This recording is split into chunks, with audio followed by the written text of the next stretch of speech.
Loose again. Edwards off the running. Puts it back down to Edwards. They hand it off to Johnson. Boise State has won. Right now. And they take a downfield shot. And the catch is made. It's Riley Williams. Still sitting free.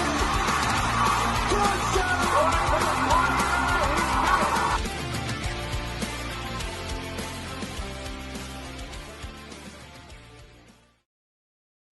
All right, everybody, welcome into another edition of the Gridiron Uncensored podcast. Trevor and myself tonight. Blake might jump in, depending. Family situation stuff going down. Trev, great night to talk college football. I got home from a Christmas parade, so that's why it's a little, or not parade, but it was like a musical. That's why we're a little bit later than our standard 8 o'clock show. But we do appreciate you guys being in. Trev, we're going to talk about college football rankings. There's a lot of debate going on with that. The Penn State saga continues. How is that even possible? I don't know. And then we're going to talk about conference titles and the debate right now going on about, do they even matter? Should they be played? Or is there a different way to go about it? And then, of course, we'll talk about the games tonight. How you feeling, Trev? You ready to talk about it? I'm ready to talk about it because I've got some stuff loaded up in the barrels ready to fire. I had to pour up the old whistle pig for this one. I mean, just Penn State alone, that whole thing makes me want to drink even more. Oh gosh, I'm happy. It makes me happy that that's a dumpster fire. It pretty makes funny. Me a little happy. It makes me happy. You fired your coach like whatever week they fired him, and you got to this point and you didn't have a candidate. I know. You didn't have something lined up. Like, I mean, it's ridiculous. Well, we'll get to that in a minute. Yeah, let's talk about the college football rankings. I know it just it boggles the mind. It's too easy to just go right into that. It is, and you could talk about it for hours. Let's talk the college football playoff rankings. Obviously, going into conference championship week, and this will tie in later, of course, to do they matter. But I mean, huge matchup: number 1 versus number 2 in the conference championship. Obviously, Ohio State, Indiana, but you've got other big ones with Texas Tech, BYU. They're sitting on the outside, maybe looking in with BYU.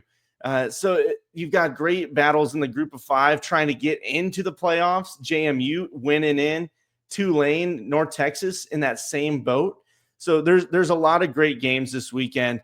And, looking at these rankings, though, when they came out, there's still debate about, who's going to get left out. Notre Dame, BYU, Miami, Texas, they're all sitting on that outside. Vanderbilt and Utah are feeling slighted. What do you think about it, these rankings? What are your gripes? I guess I would ask you, Trevor, because I think you have a few. Well, how much time you got? Yeah. I'm going to keep this brief. Notre Dame kick rocks. Yeah. You should not be in. I don't care. And this is the only thing I'll say to this is that, and I know I've been guilty of this, and I have said this on this show, that I do a lot of my own personal rankings off of the eye test and certain other things. However, when we're talking about the actual college football rankings, eye test cannot play a factor. The eye test cannot play a factor. And also the logo cannot play a factor. That's fair. So when you look at the college football committee, their number 1 and number 2 criteria that they look at are strength of schedule and head-to-head. Well, Notre Dame, you pretty much suck at that on both. And Miami has you beat on exactly one of them. Yeah. I don't think Miami has you beat on strength of schedule just because Notre Dame can schedule like 7 games that can be whatever. I think it's close, but I think Notre Dame edges them on the strength of schedule. But the head-to-head, Miami's in, Notre Dame's out. And I think this would all be fixed by the fact that if Notre Dame was full-fledged in the ACC, they'd be in the ACC championship this weekend. You're not wrong. They would remove all doubt. They would remove all doubt by being just full-fledged members of the ACC. That's a great point, Trev. This is a point where that no conference hurts them. Yeah, because they have looked really good. Even in those 2 losses, they look good. Their offense was moving with a brand new quarterback. I agree. And I've had them ranked above Miami, especially right after Miami's losses. but as the full body of work still comes into picture, Pitt fell apart. There's really no other game for Notre Dame outside of the USC matchup, which was another good win for them. But they're so close in rankings and in strength of schedule, everything. To me, I've changed my stance on it is the head-to-head has to matter here. And not my stance, but my rankings, like our personal rankings when we have them. They're right there. I know the college football playoff has BYU in between them, but I think BYU should be higher when you look at their metrics and their strength of schedule. And really, truthfully, BYU can end all doubts by winning. Oh, absolutely. I feel like they're just in a bad spot. They've been unfairly treated because of a logo. And when you look at who's around them, I know Bama's got good wins, and so I agree with you. The logo does potentially hurt them, but I would think also geographic location. Yeah, I think honestly, it's just geographic location and them not taking the BYU seriously. BYU it's still gonna take some time for everyone in the college football world to take them seriously. I know we do. We all enjoy watching BYU football. We really do. When we're able, when I'm able to watch it on my TV when I actually get it. But yeah, I think there's a bias just by past history bias, I guess you could say. I agree. I think you're absolutely right on that, Trevor. You see with a group of 5 teams, like they'll give Boise State the benefit of the doubt. Right. Because they've historically been able to push the envelope and to win those games. Everybody's sitting back with JMU because their strength of red schedule is not as great. Even though they're looking good, they've blown out teams. They did have that loss early. I think it was to Louisville. But still, people look at them, they're like, okay, it's JMU. Who the hell is that? But if it was Boise, well, okay, hold on. They've built up that credit. So BYU's, I think, is still in that boat too, where they're like, well, we don't want to see another situation where somebody gets blown out. Well, newsflash, Tennessee got blown the fuck out in last year's. TCU got blown. Look, even no though one's they beat exempt Michigan, from getting blown out. No one's exempt from getting happens. blown out. Yeah, it is college football, and it is that's just the thing. On another note, I mean, literally, Duke can blow this whole shindig out of the water and blow it all the fuck up in just one. With one win. With one win, everything is screwed up. JMU gets in. The winner of Tulane and North Texas. I'm sorry, Troy. I'm just counting you out. My bad. Yeah, but you're out. Well, that'd be another. That would be a whole different. That would be a whole different thing. Does that mean that? So if Troy somehow upsets JMU and North Texas beats Tulane, does that mean who would be the? And say Duke beats Virginia, then what? Who would be the 5th highest ranked? I don't think anybody's talked about that. I don't know. I haven't seen anybody discuss that. I mean, obviously they've talked about Duke winning and then JMU and the winner of North Texas Tulane. But no one's ever talked about Troy just upsetting the shit out of JMU and throwing a monkey wrench into this whole works. Yeah, well, let's talk about that here in a minute when we look at more of these conference style games. Maybe that's how Vandy gets in. I'm gonna have to marinate on that one. One other one that I want to bring up at least was the Ole Miss position, because I know like Notre Dame, BYU, that 10 through 12 slot is, I think, janky. I have BYU higher. I got Miami higher than Notre Dame. Texas, I'm sorry, I don't feel bad for you. Vandy should have better wins. But when I look at Ole Miss sliding up above Texas A&M, I know Texas A&M just lost. I got it. Ole Miss doesn't have a head coach right now. They flew their coordinators back to go. Well, I mean, they do. I mean, they hired them, but they got Golding, and they got Golding.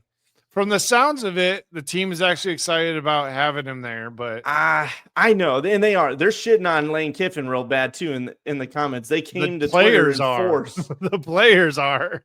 They came out in force saying no. Like apparently Lane was like, "Hey, I begged to come out to be able to coach you guys." Yeah, the athletic director knocked that down pretty quick. The players were like, "No, like we don't want you here. Like that's not cool, man. We have no respect for you leaving us after we finally get to the playoffs. Lane Right. still has not been to the playoffs, and he Yeah. doesn't get credit for it. But no, I just thought it was crazy that they jump up, and Texas A&M, I know they did lose, but they still fall back and one behind them. Yes, Barbara, I agree. They're chewing their nails. They do not want Troy to win. They do not want Duke to win. Man. They want this to be as chalk as possible to keep things right in line. Make it easy for them. They don't want BYU to beat Texas Tech. They really don't. They want BYU to be forced out because if you're sitting in that 11 and 12 slot right now, you're in trouble. Mm-hmm. And I'm okay with taking that. I know we were doing picks later, but I'm okay with taking the loss if BYU wins. I'll just say it right now. I'm okay with that L. Well, I want to see it. Well, that leads us in, Trevor, talking about BYU more, is talking about this Penn State saga. Because if you live under a rock in the college football world, or hell, you've just been busy. Well, we have a hell of a segment for you here. Penn State, as we know, fired James Franklin. I think it was week 5 of the season. And everybody's like, oh, this is great timing. You know, as long as you had somebody lined up. Okay, yeah, sure. Because the week before conference championship is when all the coaches get hired. This is when people start getting hired. And everyone, I mean, everyone you listen to, everybody was expecting Penn State to make a move on whoever they were going after this week. They did, and they failed. They failed on multiple occasions, Trevor. Yeah. Well, God so bless. The funniest one involves BYU. And there's been a lot of, it's been quiet kind of on the Eastern Front, if you will, at Penn State. But then all of a sudden there's this talk. Okay, Kalani Sitake, he has been honed in on. He is primed to be the next coach. The conversation is being had. The numbers are ready. BYU is putting up a last-second fight, a Hail Mary to get this thing done. Well, they brought a new phrase to the Storm and Mormons. I mean, they literally brought the whole dang church in, the entire LDS community, and Crumble Cookie, Trevor. Crumble Cookie. The Blue Blood Penn State.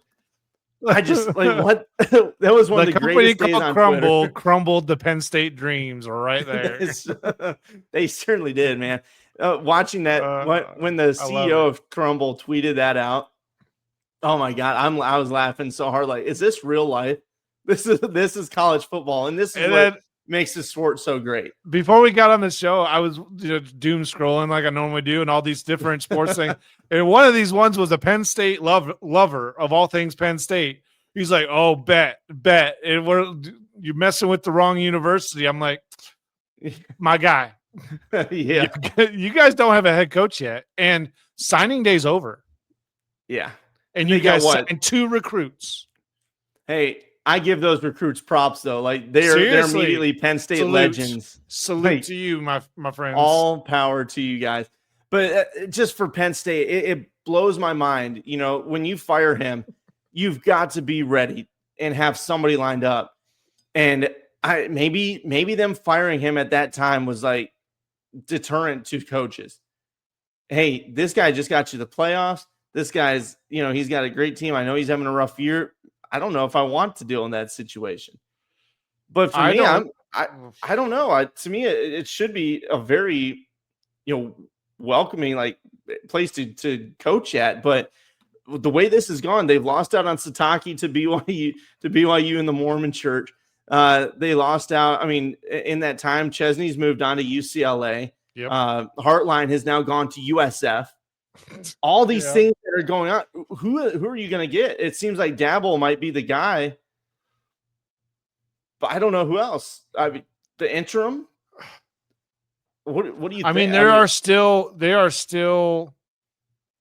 some coaches that they could, in theory, poach. But the conversations need to start happening now. And frankly, with the mismanagement of this situation, I don't know what veteran coach that has a head coaching position would want to walk into a position where if I get you to the playoffs, a play or 2 away from the Natty, and then, a couple bad losses the following season, and you're going to let me go? Yeah. That's not a situation. I would much rather stay in a situation where I have some leeway. And look, Trev, I was on the train of, hey, he needs to go. Like James Franklin, he deserves it at this point. He's one of those teams. He's going to get you those 10 wins, which is great. But if you're going to fire him, you better have a damn backup plan. And you know, he landed at the perfect spot, because if he gets 10 wins at Virginia Tech, 1, he'll be the savior. 2, he will get them to the ACC championship almost every year. And if he's James Franklin, he's already cooking on the trail. Yes, he's doing their entire recruiting class. He's doing great. And this man is trolling them by giving everybody buying crumble cookie boxes for every single table. He bought, I don't know if you saw that, Trevor. He bought, I didn't see that, but that's awesome. They had a fundraiser, and I shit you not, at every single table was a box of crumble cookie. That is fantastic. And I mean, James Franklin is on, like, he's on fire right now, just laughing. Unfortunately, I can't believe I'm saying that. I love you, James Franklin. You're the man. You're the man. I'm glad you're out of the Big Ten. I'm glad out of your Big Ten, because I don't have to look at you as much. But I'll tell you what. I'll tell you what. Because you pulled that off, you're my favorite. Guys in the comments, let us know who you think they're going to hire at this point. Do they stick with the interim? Do they go with Dabble? Do they? I mean, there's do they go right out now that do they Matt go Campbell, something out of? Yeah, I mean, do they go out of pocket and try and go after a guy that isn't in the playoffs or anything like that, like a Jed Fish or Arizona State's head coach? The name escapes me at this point. Yeah. Wow, Dillingham. I always want to say Whittingham, and it's not it. So that's why I think Dilly. Yeah. I mean, those are 2 very viable head coaches for the Penn State job, but I just don't think that I don't know, whatever they think. Yeah, I mean, they're in trouble, in my opinion. And with this recruiting class, I mean, they're going to have to go out and get 50 players out of the damn transfer portal. And the portal hasn't even opened yet. That's the other set. Yeah, what is that, January 3rd? January the 2nd, I believe. Second or 3rd? Yeah. I mean, they might have just self-inflicted the death penalty on themselves. This is wild, man. All right, let's move on and talk about the conference titles and how they matter. This is a conversation. Barbara in the comments, she had mentioned it earlier, on our Facebook page, but there's been talk about it. And, do they matter? Like, what's the point of playing them? Some people want to cancel them entirely and, maybe even have a play-in, or just let it be the top 12 or the 5+7, whatever. People want to get rid of the college football the conference championships. I get it to a point why people are saying that. It's not fair for these top programs that are already in the playoffs to have to play this extra game. I get it, because everybody else is sitting home getting a rest. But to me, as a competitor, you're still wanting to win a conference championship. Like, that doesn't matter. You've worked hard to win that championship. You want to rack up all the rings you can. So to me, you can't cancel them. It's important. I don't believe in sharing titles either. I think that's the dumbest thing that we've ever done. Yep. That's why that's why they called it the mythical national championship before the BCS. Everybody just sharing national titles and conference titles, and like, what the hell is that? What the hell kind of society? This is America. We win things. Okay, we're not sharing. Trev, what do you think about it, man? I don't know. Gosh.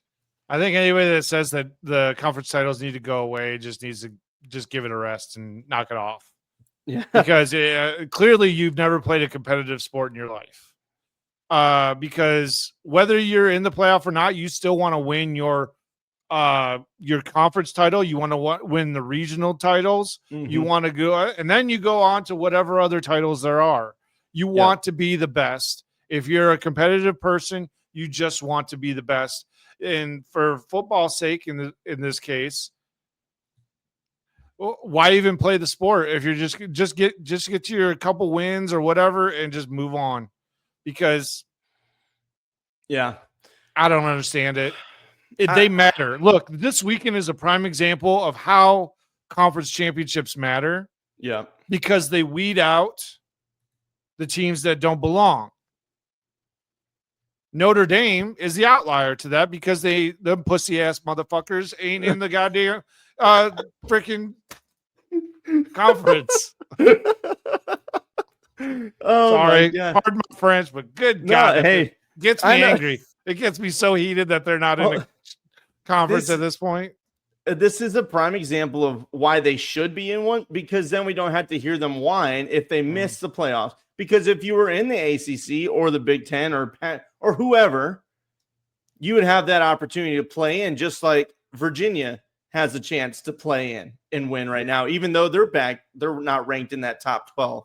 And then even, JMU, Tulane, they have their chances to play themselves in. Yeah. So I get the Notre Dame fans. They don't like conferences. I understand why, but this is a point where if you had that opportunity to have that extra win, then there would be no discussion about it. Now, I get the point where people are like, well, it's not fair to these teams that are in the playoffs, that are locks, that have to play this game, because you've got more risk for injury. You're might fall a little bit if you lose. You might get knocked out if you lose, even though you're already in the top 12. Like, say Bama loses. Welcome to football. How bad are they going to the committee? How bad are they going to treat them? BYU, they're in the top 11. They've only got one loss. But now, instead of, sitting there waiting, just like other, maybe, or two loss teams like Miami or Notre Dame, sitting there just waiting at home, like, I hope you lose and I can slide up. You know what I mean? Like, that's kind of, I get that. But... So that's why I saw what John Gruden shared this on Twitter, and I thought it was fantastic. And now I don't want to expand the playoff. I don't want to at all. I want to keep it at 12. Anything beyond that you start really getting in the weeds. But he shared a really cool example, I thought, of these play-in games. Because everybody's bitching and complaining. Texas, Vanderbilt, Miami, everybody's complaining. I think Miami's got a valid gripe, but whatever. They're like, well, why can't we have a chance? Why can't we play a 13th game? Well, give them a play-in. Let Texas, let the 13 seed play the 17 seed. Let the 14 seed play the 16th, and so on. Have a plan. Let them go in. I think it'll be like 18. Make everybody play a game at the end of the season. Yeah, so it's basically all these teams that are right on the bubble. You play, and if you get in, you get in. If not, shut the hell up. I don't want to hear from you. And it would give the first round. I think it was bye. I shared it on Twitter. I'll share it again on Facebook and stuff, so you guys can see what the hell I'm talking about. But I just thought it was a really cool idea to have a play-in like that, as opposed to, I think Pate put out one where you have each conference does a play-in, where the third team in the conference plays the sixth team, and the fourth plays the fifth. And to me, that's too much. If you're in the top 20, trying to turn this into a conference championship tournament. Yeah, and to me, that's too far gone. But I liked what we're not there yet. Yeah, I think that's way too much and too confusing. If you're the second team or the third team and you've worked be the third team and you get kicked out from a sixth team, that doesn't sit right with me, because you've already played all season to get in that spot. But here, if you've gotten to this point in the top 12, top 15, so you're on the bubble already, you might miss it. Why not play an extra fucking game? So how did they explain that would work for the group of five then? So are they taking away the 11th and 12th spots in the playing games? Put them there? Like, how's that working? So any conference championship game, like BYU, Texas, even if BYU lost, they're automatically in, because they're in the top 12 already. And then you have the play-in games after the 12th spot. So like 12 would play 18. Number 12 would play number 18. Number 13 would play number 17, and so on. And then those guys get into the tournament. So I thought it was really cool. Again, go look it up. John Gruden shared it. But if it does expand, if we ever get to this point, which I think it's coming soon, that is probably how I would want to do it. It made sense, as opposed to all this other craziness, going to 24 teams, that's too much. Right. Have a play-in. These bubble teams, if they get in, they win. If not, see you later. Shut up. I don't want to hear from you. I mean, I don't hate it. Yeah, check it out.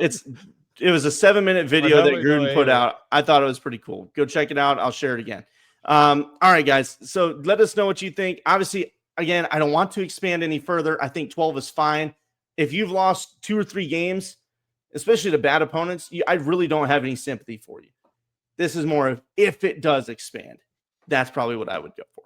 Trev, let's go and talk about these games. Conference title. I mean, it's a fun week. And again, we said there's so much on the line. I know not necessarily for Ohio State and Indiana. They're in. Georgia's in, even if they lose. But it's going to be fun to see Ohio State lose to Indiana. I hope it happens. This is where, though, I saw a graphic. Everybody that's rooting for Indiana this week, and it's the entire country colored in red. Yeah. Except for the state of Ohio. It's like everybody's red. Everybody's voting. I'm pretty sure Indiana. It's even the state of Ohio, except for the city of Columbus. But whatever. Cincinnati also. They're like, no, screw you. Yeah. But when you look at it, you've got, again, Duke is trying to get the conference championship. Virginia is in a de facto play-in game right now. It is 100%. Virginia's in a play-in game. Yeah. You look at UNLV. What happens if, say James Madison loses? What if UNLV wins and they're 11-2 conference champion? Do they slide in over, say, Duke if they win? There's a lot of crazy scenarios here, guys, that could happen. You look at Kennesaw State. Look at what they've done since they've joined the FCS or the FBS. They're now in the conference championship game. Like, they are having a great year. I'm just so impressed with this team. And then you look at Tulane, North Texas, another playing game for the playoffs. There's so much riding on these conference games, these conference championships. So let's talk about them, Trev. Starting off at the top, Troy, James Madison. We mentioned, Troy can do the funniest thing here. Everybody's picking James Madison. James Madison's 23.5-point favorites. The team has been on a roll. I mean, they're playing really well. But Troy, they're a team that's always dangerous to me. Even when they have bad seasons or like a bad loss, they have a good culture. They have the ability to go knock somebody off. Do you think Troy can get it done here? I want to believe it so much. I'll tell you what, I want to believe in Troy so much.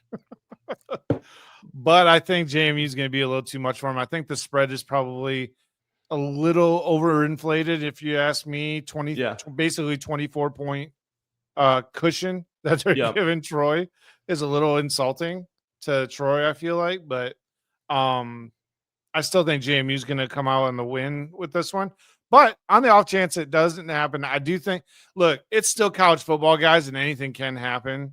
Yeah. So, and Troy has been known to randomly knock off a team that's supposedly better than them. Yeah. So they can do it. They can do it. I mean, they're 8-4. It's not like they're a slouch team or something that's only like won one game. Yeah. But, I mean, we'll see what happens. But I think Troy, there's an outside chance that they can do it. But JMU is probably going to end up winning. I think the passing attack is going to be too strong for JMU. And on the other side of it, the passing game for Troy has not been as strong as it has been in some past seasons. But I think they're going to try and lean on the run and just try to take the time away from this game and really, slow it down, limit possessions for James Madison, and just try to play stout defense and get into a tight battle, maybe try to win by, field goal type. But that I just think James Madison's going to take it. And we all got our picks in. Blake got his picks in. He's picking JMU as well. And Trevor and I are both taking JMU. Next one up, Kennesaw State. We just mentioned them versus Jacksonville State. This is a fun game. I mean, both teams 9-3. Kennesaw 8-4. Jacksonville State. And this is one where I don't want to pull away from Kennesaw State. I've picked against them already this season once, and it burned me. So I've got to go with them just on that alone. But I think quarterback play is going to take them there. Even though Jacksonville State, they have been playing solid football. The spread is only 2.5 points. Who are you picking, Trev? Oh, I'm definitely going Kennesaw State. I'm riding that Kennesaw State wave. Yeah. I just think they're too good. I think they've been playing too good, too consistent. That's the word I put with Kennesaw State, is that they've been consistent over the past couple years. Yeah, I agree. Now, I mean, they played earlier this season, and it's very hard to beat the same team twice. That's fair. And this is where, Jacksonville State did beat them earlier in the year, but this is a trend for me. It's hard to beat the same team twice. You find out, you feel them out. You look at Oregon And last year. It wasn't exactly a State. blowout. It wasn't exactly a blowout either. Right. I mean, they only lost by what, 10 points? I think it was about 9 or 10 points. Ohio State last year lost to Oregon and then go and blow them out in the playoffs. It's very hard once you do that. So I think with that, plus the passing attack, Kennesaw State gets the dub in a tight one, probably right along that spread line. And looking at the picks, I got to flip back over. Blake also picked Kennesaw. All right, Tulane, North Texas. This is a huge matchup. And guys, this one to me is a coin flip game. North Texas is currently 2.5-point favorites. I'm curious, though, with the coaching change, the head coach, maybe players going to Oklahoma State with them. Obviously, they're coaching through the playoffs in case they get there. What do you think, Trevor? I mean, Tulane's lost a head coach. North Texas has lost a head coach. I still pick North Texas because while I like Tulane, I really do. I think North Texas is cooking with some good stuff, and I really think that they can give Tulane a run for their money, if not beat them. Yeah, this was really tough for me. I picked Tulane in this game. Retzlaff is a gamer. He's a veteran. He's been in these big game moments. Messmaker, I mean, he's just a freshman, but he is tearing it up. But this is a huge moment for them. Yeah. I don't know. They have a dedicated running attack. Unlike Tulane, they have a running game, but Retzlaff is so heavily involved in that too. And that I always tend to shy away from that a little bit, even though Vandy just proved me wrong against Tennessee. I'm taking Tulane here in a very tight game, like 1 point last second field goal type thing.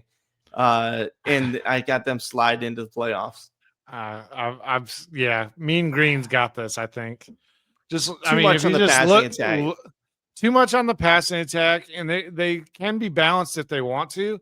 And the amount of points that they can put up in a given game, like, I mean, they put up 59 points against freaking Washington State. Now, I know that's not Washington State is not what they used to be, but for the third game of the season, for a group of 5 team to put up that amount of points on, I would say, well, there's for argument's sake, there's somewhat better talent on that team than potentially the Mean Green.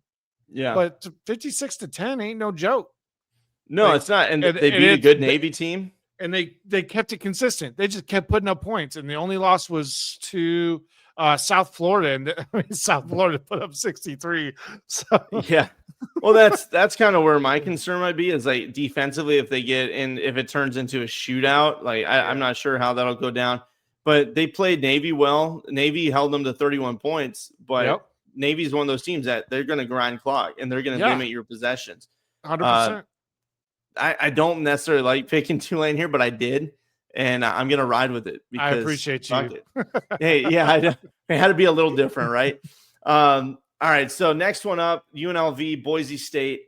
This one, I don't understand how UNLV actually got to the conference championship when you look at, like, the schedule. They've lost to Boise State and New Mexico. New Mexico got hosed from playing in this game over some like technicality in their tiebreaker situation. So I'm sorry, New Mexico, for that.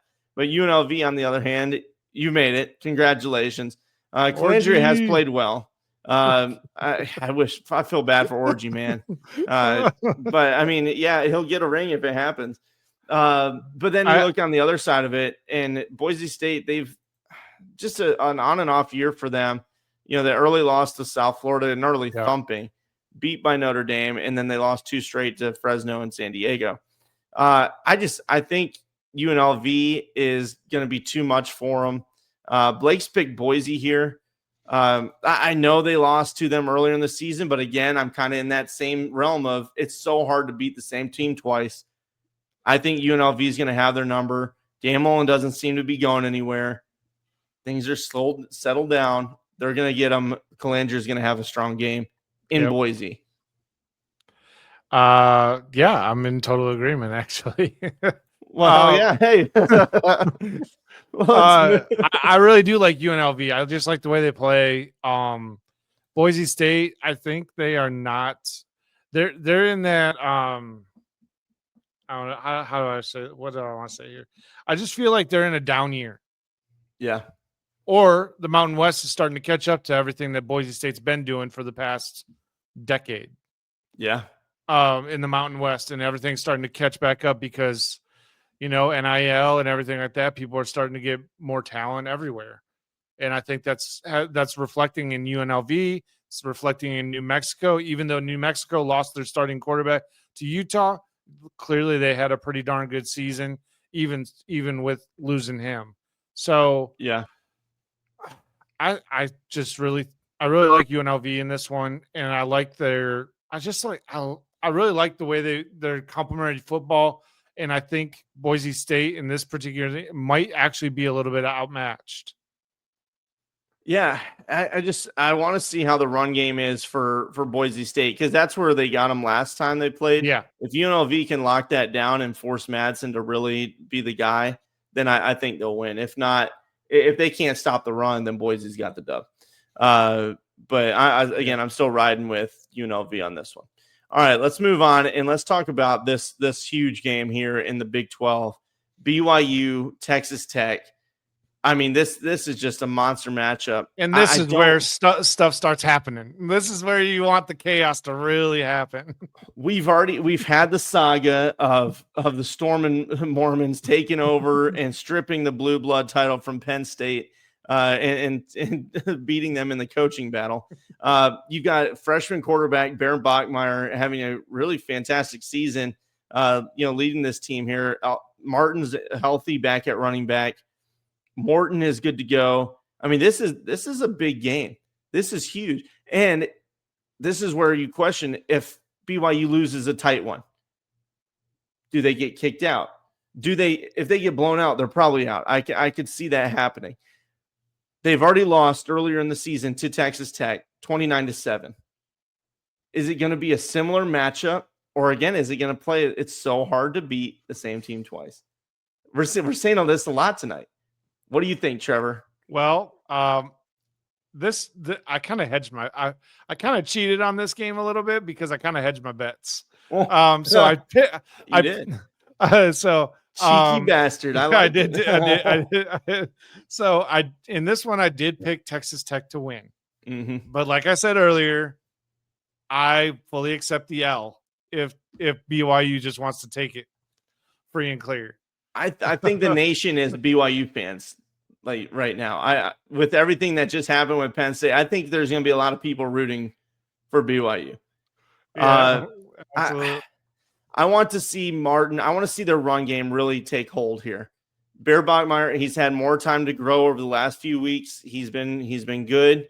They've really been dominating the teams outside of Cincinnati, and Cincy's a solid squad. But I want to see Martin really take the brunt of the carries here and just hammer this Texas Tech defense. But it's not going to be easy. Rodriguez, to me, should be in the Heisman race. He's just such a stout defender. But then Morton, he's one of my favorite quarterbacks. I like how he plays so well. He's a gamer. He's intelligent with the football. I picked Texas Tech as well. I think it will be tight. I liked your pick for against the spread. We'll get to picks here soon. Yep. But yeah, I'm taking Texas Tech here in a tight game. I think it will be closer than what it was last time. And I think BYU stays in. And, I think somebody gets upset, in the playoff picture here. But I think BYU should be safe regardless. All right, let's move on, Trev. Well, I guess I need to tell you who Blake picked. Blake went with BYU here. He's taken Bachmeier and crew. So he's got to be different. He's picking them. Let's move on. Talk real quick. Miami, Ohio, and Western Michigan. Miami, Ohio. Daquan Finn. He came back, to the MAC after weird experience outside the group of five. Not the same season as he's had in the past. But then you look on the other side with Western Michigan, kind of coming out of nowhere, in my opinion. They did lose to Miami, Ohio earlier in the year. Again, we're having the same conversation. but they've kind of been improved. They've beaten Ohio, they've beaten Central, Northern Illinois, and then Eastern. And then on the other side, Miami lost two in a row to Ohio and Toledo. Like those are two of our teams that we picked in the preseason, Ohio and Toledo, to be in this situation. Neither one of them are in the conference championship, Trevor. I mean, I don't know what the hell they're doing. But when it comes down to this game, you riding with Western here? I think we got to – I know we're Michigan fans. We got to stick with directional school, right? We can't go for Ohio teams. I can absolutely go for the Red Hawks. So, and looking at it, you picked because I hate them freaking Broncos. I hate the Broncos so much. No love. Hated them going up in Michigan. Still hate them today. Bunch of obnoxious assholes that go to that school. I think I ended up there one night. I won't get too far into that story. Bottom line, if you want to hear about it, put it in the comments. I guarantee it had everything to do with alcohol because that's all anyone does in that school. I don't know what you're talking about. I plead the fifth. There was a casino involved. Oh, well, okay. Well, there's that too. Regardless of that situation, I'm taking Western Michigan. I got to stick with the directional school. But I think the run game is going to get them. I know they lost earlier, but I'm sticking with that trend. It's hard to beat the same team twice. Trev, you picked Miami, Ohio, and Blake is also going with Western Michigan. All right, moving on, talking about the big one down south, Alabama, Georgia. This one, again, I think both teams are in, unless Alabama gets absolutely lambasted. I don't see them dropping. I feel like even then they're in. Even that they probably are. But I mean, I don't know. You cannot get blown out. And I don't think they will. I think the flip side of that coin. But the flip side of that coin, if Georgia gets walloped from the number 9 team, how far do they drop? I think they're in regardless. Now, if Bama goes out and beats them 50-10, okay, now you might drop behind Notre Dame and Miami. And I mean, I don't know. I don't know what'll happen. Well, and that's I highly doubt they're gonna drop them out of the playoff because it's Georgia. But whatever. It is. I mean, you got to keep them in probably regardless. Either way, I think this team is going to be too strong for any of that craziness to happen. Mm-hmm. What I want to see is the rushing attack from Georgia really lean on it. Bama's had some struggles in the past this season with their rushing attack, with opposing rushing attacks, excuse me. So if you lean on Frazier and even Stockton getting out there in the run game too, I think they're going to have that chance. We saw in the last game that they played, there was that 4th down in inches situation that everybody questioned Kirby Smart about because it failed. I think you're going to see more gutsy play call. You cannot coach scared. You have to go all out. You've got nothing to lose. You're going to be in the playoff regardless. You're going to see this play loose and fun, and I think you might even see a high scoring match. I don't know. I'm taking Georgia in this one. I think it's going to be a high scoring tight battle, but I'm taking Georgia here to flip the script, and Bama goes down. But I don't think they'll be out of the playoffs regardless of the loss. And Trev, you pick who again? Georgia Bulldogs. That's so you're going with the flip too. I'm going with the flip as well, mainly because once again, I don't trust that Bama can be balanced. Yeah. So, and against Georgia in that defense and their ability to be balanced, I think is a recipe for a not great day for Alabama. Now, don't get me wrong. I think Kalen DeBoer and his offensive coordinator are very good at calling an air raid type of offense if they have to do it. Right. They had to do it at multiple different times of the year when they were both at Washington, where they were just slinging it and not really running the ball that much. And they had the quarterback to do it. So that's where I think there's an avenue where Alabama can hang, but I don't think they can do that for 4 quarters. They have to find balance somewhere. You have to have a run game. You have to. And they've struggled with that this year. Miller has not been, what we expected. But Hill, I think, is a really good running back. If they get Hill going and let him be the guy, then maybe you see that take a turn. I'll take her chew toys and go home. Oh, man. My biggest concern for Georgia this game is Stockton. He is so hit and miss at times for me. Like last week against Georgia He's like Tech. a poor man's Doug Flutie or something. I don't know. I'd have to go and watch Doug Flutie. It's been a long time since I've even heard that name. But when I looked at Stockton like last week, I think he only threw for 70 yards. That you cannot do that against Alabama. And Georgia Tech's a solid squad. So I don't know. I could see a high scoring one, but I'm rolling with Georgia to win the SEC title and lock in one of those top twos. They'd probably move up to number 2. I don't know if Ohio State wins. I don't know. Regardless, let's move on and talk about this Indiana and Ohio State game. Everybody's kind of writing it off. Well, they're both going to be in the playoffs, so who gives a shit? It's 1 versus 2. Like, these have clearly been, in my opinion, the best 2 teams in the country this year. They've shown they can run. They've shown they can pass. They've played good defense when they have. Like, it's just been nasty foot. It's been great. The spread is 4 points in favor of Ohio State, coming off a big win against Michigan. Mendoza is ready. He is a seasoned veteran. Sayan's a young quarterback still, but he's had a great year, and he leans on the talent around him. And I think that's his biggest perk is he has the ability to just chuck it up. And hey, I've got Carnell Tate down there somewhere. Jeremiah Smith's down there somewhere. Oh, nice to have those Jackson. 2. I call them the Twin Towers because they are both just ridiculous. Well, and then you got Bo Jackson in the run game is finally really starting to take hold. Earlier in the year, there was a struggle there, but I think the O-line has finally gelled and settled in. And then the defense has been stout, especially in the red zone. And that's going to be the biggest, I think, part of this game here is going to be determined in the red zone. If Mendoza can be, mobile on the ground and give that extra threat, that'll make it a little bit harder for him. But you're going to need Hemby to lock it down if you're Indiana. Trev, who are you picking here?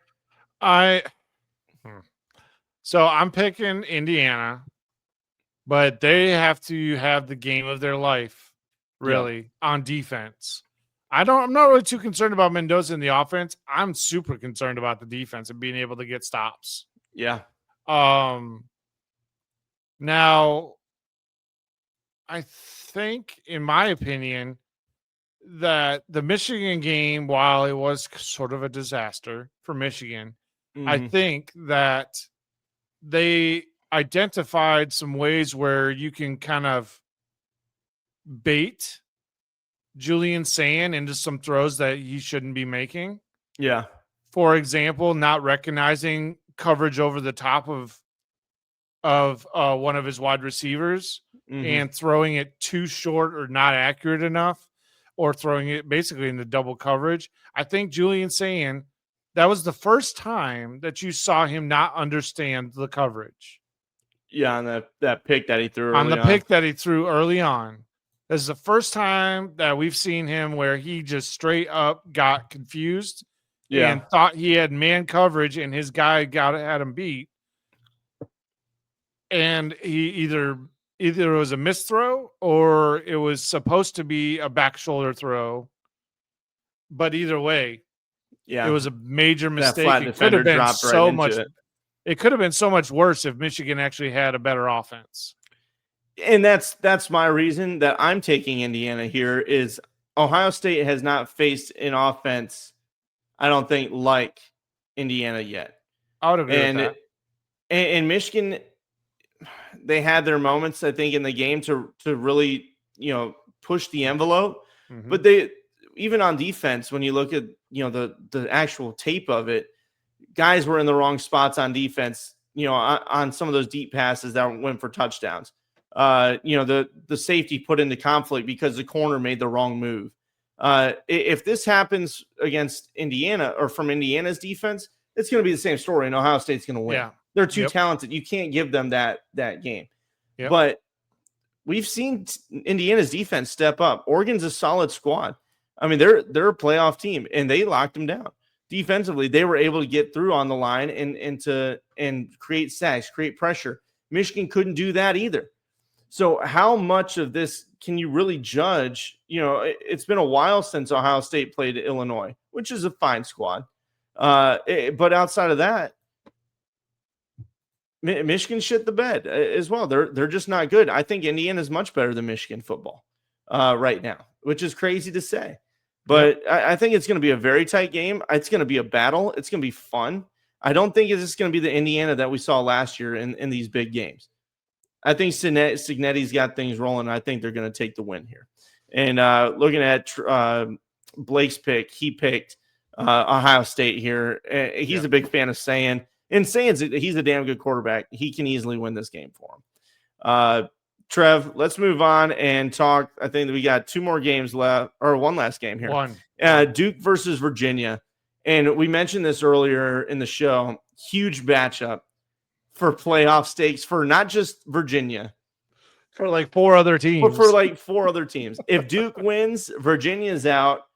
JMU, if they need to win. Tulane, those you could have two group of 5 teams in there.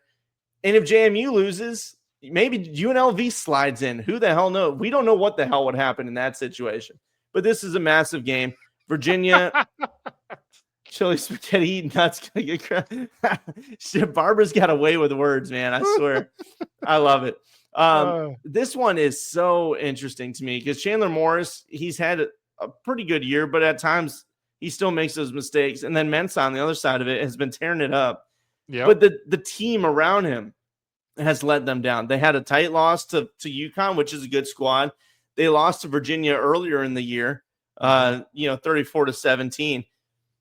I think it's going to be, again, too much for Duke on the defense, and I think Virginia is going to win this one.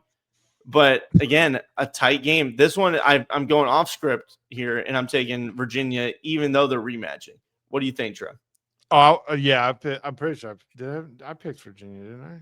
I better pull up the. Yeah, we all picked Virginia across the board. I was like, I better have picked them. You got playoffs on the line, Virginia. I am seriously wishful thinking that Duke wins just to see what happens. Just it's like that, like morbid curiosity. Like, I wonder what will happen if he, just takes that one final step. I live for chaos in college football, and this is the ultimate of chaos. I don't want to see Virginia get screwed. Like I like Virginia football. I like their uniforms. I want to see them they have busted their ass this year and proven a lot of people wrong. But God, it would be funny. It would be hilarious. To see what happens in the absolute chaos scenario. So either way, we're all going Virginia here. Yeah. Chaos quelled in that manner. I think the biggest thing that you could see is BYU taking down Texas Tech and what that might do to the committee and what their brains are going to do. As you can see, there's our picks. And then Trev, talking about our bets, off the grid bets.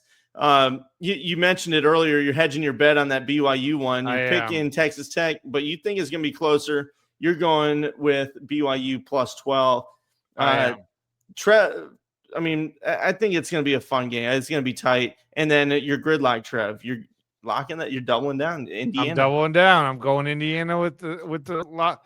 I'm just like, you know what? I'm going to go ride the Cignetti wave.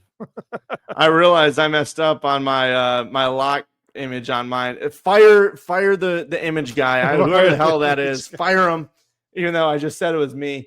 But either way, I'm taking Troy here. I think with the coaching change and just all the noise around what's going on with James Madison losing their coach across the country. I know he's still coaching there, but sometimes that gets in your mind.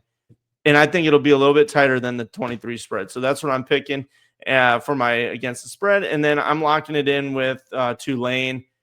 You got to have a grid. That's our grid lock. You got to do it. We got to pick somebody. So that's who I'm picking in this as an outright dog. And then Blake's doubling down on Alabama with the spread and with the grid lock. Right. Bama owns Georgia lately, and they have. Georgia has had a problem with Alabama. So, it's not a bad pick at all. Guys, let us know your picks. Let us know your gridlocks, who you're picking on your bets this weekend. We want to hear it in the comments. Trev, one other thing we forgot to talk about it, and then we'll call it a night. It was Heartline going to USF. That's true. You don't like it. I hate it. I want to hear it. Why did you hate this pick? So one, by and large, he has been the best recruiter on the offensive side of the ball for the last 5 years, maybe longer, but 5 years that I've been paying attention to him. Yeah. And in that time frame, he has produced, by my count, 5 first-round wide receiver draft picks. That is a guy you want as your. I mean, what he's done at the offensive coordinator position. He's earned the right to be a head coach in the Power 4. Yeah. He is a guy that's experienced. Brian Hartline, God, it's so crazy to me that I'm talking about him as a coach. I remember watching him as a player. Like, I remember watching him against Michigan as a wide receiver at Ohio State.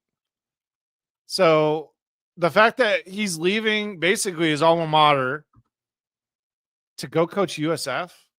Yeah. I'm sorry. It's just something's like, it doesn't make sense to me. I know Penn State's not a likely spot for him, but hell, if I was Penn State at this point, I would try and steal his ass away. But it's too late. He already signed out dotted line, but whatever. I think I think out of respect for Ohio State and Day, he's probably like, I'm not going there. Fuck him. Why would I go coach? I'm going to go as far as way. But I mean, yeah. Maybe. So I think he definitely could have deserved a Power 4 job.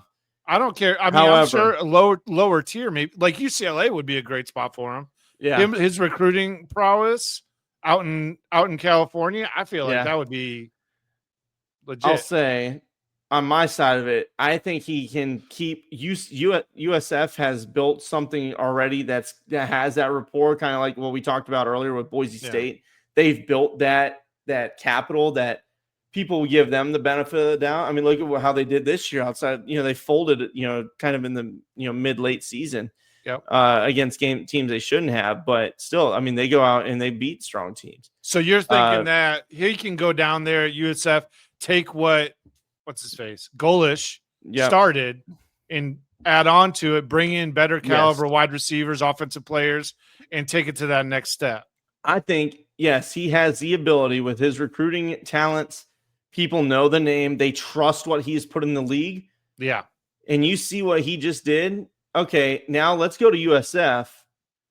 And you play the long game there. You can easily get into the playoffs as long as you coach well and you win the games. You have a playoff shot yearly. You're in a conference that has respect in the AAC. Or the American Conference. Now they got rid of the AAC. It's just the AC.